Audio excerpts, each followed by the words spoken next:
Hi. I made a small song in Ableton Live, a DAW I've never used before. I spent about a couple of hours on this song, spread over about 4 days. I wanted to see if I liked using Ableton Live because it has certain features that the current DAW that I use, LMMS, doesn't have. So I made a small song to test the waters a bit, to see if I liked it.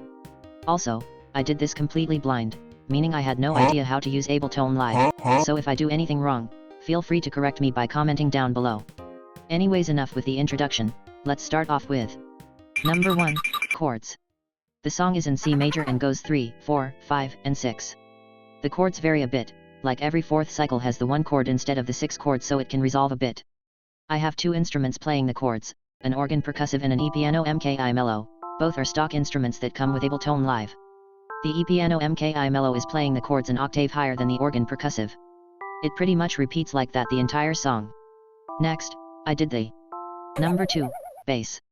The bass is playing the root notes of the chords, as they often do, and I'm using a square pure bass to play the bass.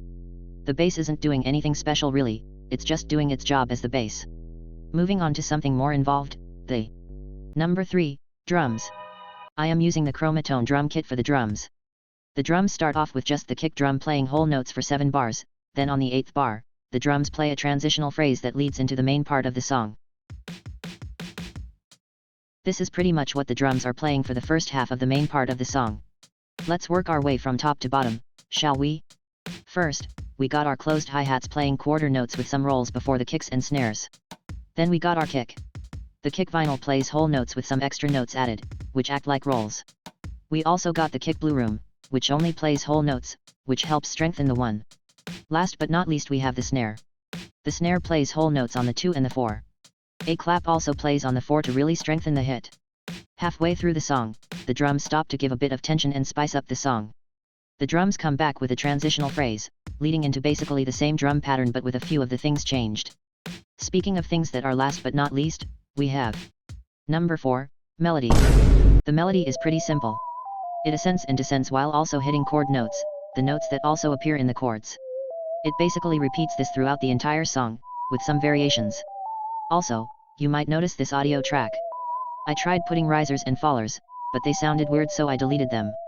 I kept the audio track because I just didn't feel like deleting it. And that's pretty much it. If you were wondering whether or not I will be switching to Ableton Live or not, I probably will. I've enjoyed the music making process, though I definitely do need to watch some tutorials. I definitely did some things wrong, but that's what the creative process is about, baby. Thank you for watching, make sure to subscribe if you've enjoyed it, and here is the final product.